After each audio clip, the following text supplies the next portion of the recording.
Hello everyone, welcome back to my channel. So this video is all about how to stay self-disciplined in life.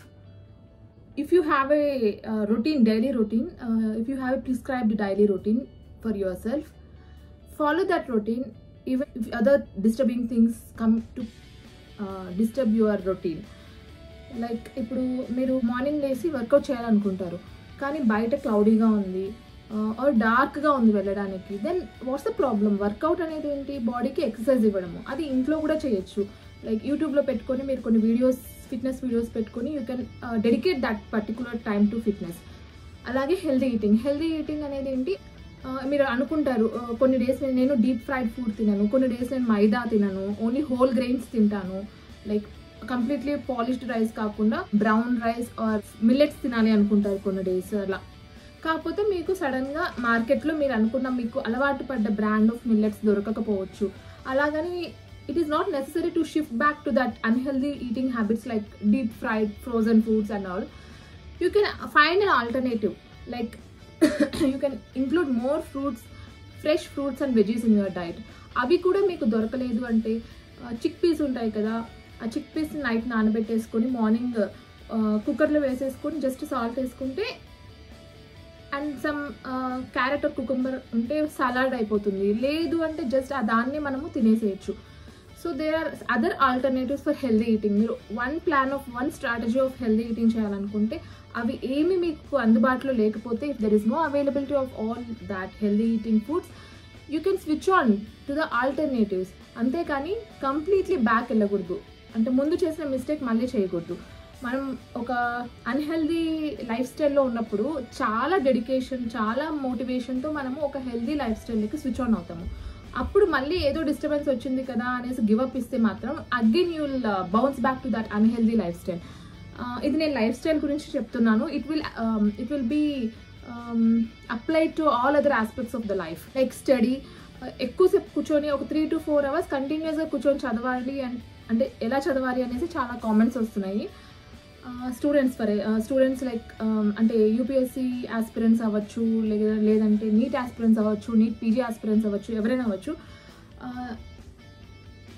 All these exams demand lots of studying, like long hours of studying. You have to SIT for about 6 to 7 hours continuously to dedicate that time to studying. మీరు కూర్చొని చదవమని ఎవరు చెప్పారు మీకు? దీన్ని కూడా let's think like in an innovative way. Let's think like in a creative way. మీరు చదివినది, like మీరు చదివిన మెటీరియల్ ఉంటుంది కదా, ఆ సబ్జెక్ట్ ఆర్ ఆ కాన్సెప్ట్ అనేది జస్ట్ రీడ్ చేసుకుంటూ వెళ్ళారనుకోండి, it will come to saturation. అంటే 2 to 3 hours తర్వాత your mind stops working. So ఆ టైంలో you can discuss with your friends, you can or if there are no friends available right there, you can write whatever you have studied previously. You can recollect, you can close all the books and you can keep it in the paper all you have studied. అంటే ఆ concept అనేది ఇంకొంచెం strengthen అవుతుంది. రిపీటెడ్గా చదవడం వల్ల బ్రెయిన్లో short term memories రిపీటెడ్గా మనం స్టిమ్యులేట్ చేయడం వల్ల it will turn in to a long term memory. అలా మనము అంటే రీకలెక్ట్ చేసుకోవచ్చు. Your mind is your only limit. ఒక 2 hours బుక్లో చదివాము అంటే another 2 hours you can do whatever you want, but keep on thinking about the concept you have studied in the last 2 hours. అలా think చేయడం వల్ల మీ concept strengthen అవుతుంది, మీకు కొత్త డౌట్స్ క్రియేట్ అవుతాయి. సో ఎంత కాంప్లికేటెడ్గా మీకు క్వశ్చన్ వచ్చినా కూడా you can tackle that question in the exam. It will be applied to other aspects of life also. Self డిసిప్లిన్కి ఫస్ట్ కావాల్సింది, మీరు డేలో ఈ టైంని ఫిట్నెస్కి కేటాయిస్తే, ఆర్ ఈ టైంని స్టడీకి కేటాయిస్తే, ఆర్ ఈ టైంని వర్క్కి కేటాయిస్తే, just dedicate that time to that work only. మీకు ఆ టైంలో ఏదైనా అందుబాటులో లేకపోయినా కూడా you can try in an innovative or creative way to complete that task. Healthy eating అంటే మీరు అనుకున్న హెల్దీ ఈటింగ్ ఫుడ్స్ తినాలని లేదు. You can switch to other alternatives, healthy food alternatives. మీరు ఫిట్నెస్కి కేటాయించారు 1 hour అంటే you can there is no need to go to gym only. Fitness అంటే మీరు ఆ టైంలో ఇంట్లో హౌస్ హోల్డ్ వర్క్ చేయొచ్చు, household chores like cleaning the house, keeping your room tidy, or అది కూడా అంతా అయిపోయింది, ఫినిష్ అయిపోయింది అంటే just switch on the TV, కొన్ని సాంగ్స్ పెట్టుకోండి. అంటే వైఫై ఉంటే you can watch some fitness videos and you can do exercises accordingly. Or అది కూడా లేదు అంటే జస్ట్ సాంగ్స్ పెట్టుకోండి, మీకు ఇష్టం వచ్చినట్టు డోర్స్ క్లోజ్ చేసేసుకొని జస్ట్ డాన్స్ ఫర్ 1 hour అంతే. ఏదైనా బాడీ మూవ్మెంట్ ఉండాలి అంతే. అది జిమ్కే వెళ్ళి చేయాలని లేదు. అలాగే స్టడీ కూడా అంతే. 6 hours will be dedicated for study అంటే బుక్కే ఓపెన్, ఒక పర్టికులర్ ప్లేస్లోనే కూర్చొని బుక్కే ఓపెన్ చేసి చదవాలని లేదు. కొంచెంసేపు బుక్ ఓపెన్ చేసి చదవండి, కొంచెంసేపు ఫ్రెండ్స్తో డిస్కస్ చేయండి ఆ టాపిక్ని, స్టడీ టాపిక్ని. కొంచెంసేపు మీరే మైండ్లో రీకలెక్ట్ చేసుకుంటూ ఉండండి. మీ ఇష్టమైన ఆటలు ఆడుకుంటూ కూడా you can recollect in your mind. ఒక్కోసారి మీరు అన్ని క్లోజ్ చేసుకొని dedicate some time for making a strategy of how to read in the coming days. ఒక్కోసారి మనము రిలాక్స్ అయ్యాము అంటే will bounce back with double intensity the next day. So అలా కూడా థింక్ చేయొచ్చు, ఆప్టిమిస్టిక్గా థింక్ చేయండి. Never go into pessimistic attitude. Everything will be all right అన్న మైండ్ సెట్తో ఉండండి. ఆల్ ఈజ్ వెల్, 3 Idiots మూవీలో లాగా always be in mindset of all is well, all will be well. And the next thing is believe in some supreme power. అది నేను particular God అని చెప్పను కానీ believe in some supreme power.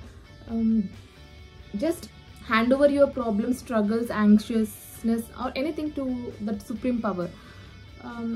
Go to that supreme power. ఈ కాలంలో మనము పీపుల్ని trust చేసి మన ప్రాబ్లమ్స్ చెప్పుకునే స్టేజ్లో ఇప్పుడున్న ఈ కలియుగం లేదు. So the only thing where you can burst out is with that supreme power. So believe in supreme power, hand over your all struggles to that supreme power and start afresh every day. Sun రైజ్ని చూడండి, morning ఎర్లీగా లేవండి.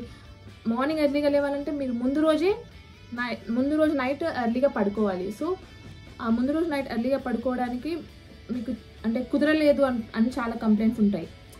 అంటే నేను కూడా experience చేశాను.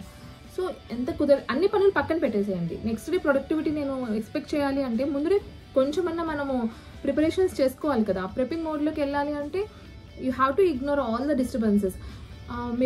Morning 5కి లేయాలనుకుంటే నైట్ 9 కల్లా you have to go to bed. Night 9కి you have to go to bed with sound sleep. అంటే you have to switch off your screens like mobile, TV, anything, laptop, anything you have to switch off 1 hour prior to that sleeping time. So 7 o'clock you should switch off all your screens. 7 to 8 just oka guided meditation laga undandi, ledante kids tho time spend cheyandi. Manchi book, the best advice is mana nidrapodaniki oka 2 hours mundu at least 1 page in a book. నేను ఇప్పుడైతే ఒక lord Krishna book ఒకటి చదువుతున్నాను, 1 page. So నేను 1 page చదువుతాను కదా, నేను అది మన యూట్యూబ్లో కూడా పెడుతున్నాను. అది నాకు మళ్ళీ నేను పెట్టిన తర్వాత ఇంకోసారి దాన్ని వింటాను. కాబట్టి నాకు 2 times, ఒకటి చదవడము, ఇంకొకటి నా వాయిస్ నేనే వినడము. సో 2 times నేను చేయడం వల్ల నేను నైట్ 9 o'clockకి 9:30కి అలా పడుకున్న తర్వాత నాకు ఆ పేజ్లో ఉండేదంతా ఐఎమ్ ఇమాజినింగ్ దట్ థింగ్. అంటే అది మనం చదివింది ఒక సీన్ లాగా గుర్తొస్తూ ఉంటుంది. అలా ఫ్లోలోకి వెళ్ళిపోతాం అనమాట. ఆ డిస్ట్రాక్షన్స్ ఏమి ఉండవు. ఆ రోజు జరిగిన మార్నింగ్ నుంచి జరిగిన డిస్టర్బెన్సెస్ అవన్నీ మర్చిపోయి మనం లాస్ట్లో నిద్రపోవడానికి ముందర 1 or 2 pages మంచి బుక్ చదివామంటే ఆ టాపిక్లోకి వెళ్ళిపోయి మైండ్ అలా రిలాక్స్ అవుతూ ఉంటుంది. సో ముందు రోజు మనం ఎర్లీగా నిద్రపోయాం కాబట్టి ఆబ్వియస్లీ నెక్స్ట్ డే మనకి మార్నింగ్ లేవడానికి it will be useful. And sun రైజ్కి ముందరే లేవడానికి ట్రై చేయండి. అట్లీస్ట్ 1 or 2 hours ఎక్సర్సైజ్కి కేటాయించండి. Like meditation, exercise, yoga, gym, anything. కొంచెం బాడీని మూవ్ చేయాలి అంతే. దాని తర్వాత just see the sunrise, beautiful sunrise. That sunrises will give you that hope of it's a new beginning for you. You can again start, you can again try your life. There is another chance, this is a new life అన్న ఒక హోప్ని ఇస్తుంది. Sun రైజ్ని చూడండి, గ్రాటిట్యూడ్ని చూపించండి. Wow, నేను ఈరోజు నిన్న complete అయిపోయింది, అగైన్ నాకు ఈరోజు నా చేతిలోకి వచ్చింది టు రాక్ ద డే అన్నట్టు ఫీల్ అవ్వండి. దాని తర్వాత you can have your bath and మంచిగా స్వెట్ అవుట్ అయి ఉంటాం కాబట్టి you can nicely have a hot shower and wear your favorite cloth. నేను మండే కాబట్టి వైట్ వేసుకున్నాను. అంటే కొంతమంది నేను Monday white, Tuesday pink, Wednesday green, Thursday orange, Friday again red, Saturday black ఇలా అనుకుంటాను. అంటే నాకు అవైలబుల్ ఉంటే, ఇంకా లేకపోతే ఏదో ఒకటి వేసుకుంటే, ఏదో ఒకటి కాదు మంచి అవుట్ఫిట్ వేసుకోండి. ప్రెజెంటబుల్గా ఉండండి ఇంట్లో ఉన్నా కూడా. లైక్ మేకప్ అది కాదు, just have a bath, wear washed clothes, comb your hair and start your day with a positive mindset. ఏది చేయాలనుకున్నా కూడా. తర్వాత స్పిరిచువాలిటీ, ఖచ్చితంగా మీరు ఎక్సర్సైజ్ అయిన తర్వాత, ఫ్రెష్ అప్ అయిన తర్వాత, సన్ రైజ్ని చూసి అక్నాలెడ్జ్ చేసుకొని గ్రాటిట్యూడ్ చూపించిన తర్వాత, show your gratitude and hand over your anxiety, fears, anything which are bothering you to the supreme power. నాకు ఈ థింగ్స్ బాదర్ చేస్తున్నాయి, నా చేతిలో నేనేం చేయలేనేమో అన్న భయం నాకుంది, నువ్వే చూసుకోవాలి స్వామి, నువ్వే చూసుకోవాలి తండ్రి, నువ్వే చూసుకోవాలి అమ్మ, నాకేది మంచిదో నువ్వే చేయాలి అన్నట్టు ఒక handing over your problems and struggles to the supreme power. అప్పుడు మైండ్ కొంచెం లైట్ అవుతుంది, హార్ట్ కొంచెం లైట్ అవుతుంది. మైండ్ అండ్ హార్ట్ ఎంప్టీ అయింది అంటే you can there will be some space in your mind and heart to think new thoughts for rocking the day, the rest of the day. దాని తర్వాత start చేయండి మీ day, showing gratitude, thankfulness and everything, and start your day with a smile.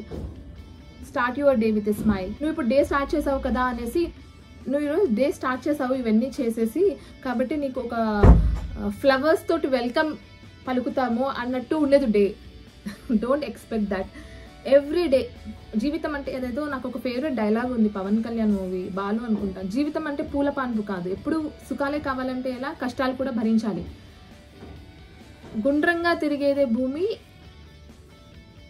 పోరాడేవాడే మనిషి, నువ్వు మనిషివైతే జీవితంలో పోరాడు అన్నట్టు ఏదో పవన్ కళ్యాణ్ చెప్తారనమాట.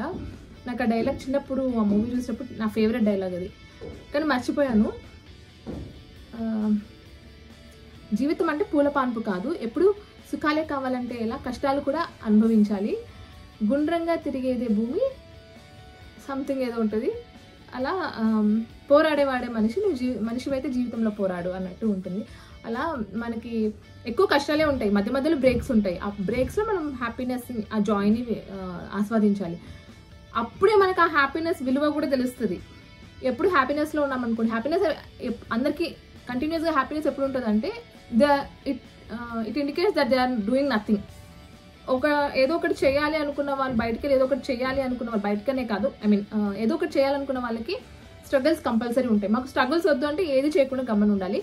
అలా ఏది చేయకుండా ఉన్నా కూడా కొన్ని డేస్కి మళ్ళీ బోర్ కొడుతుంది. So engage in some activity.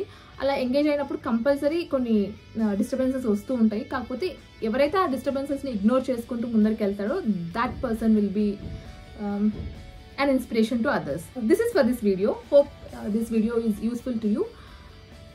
Thank you for watching my video. See you in another interesting video. Until then, this is Dr. Sirisha signing off. Take care. Bye bye.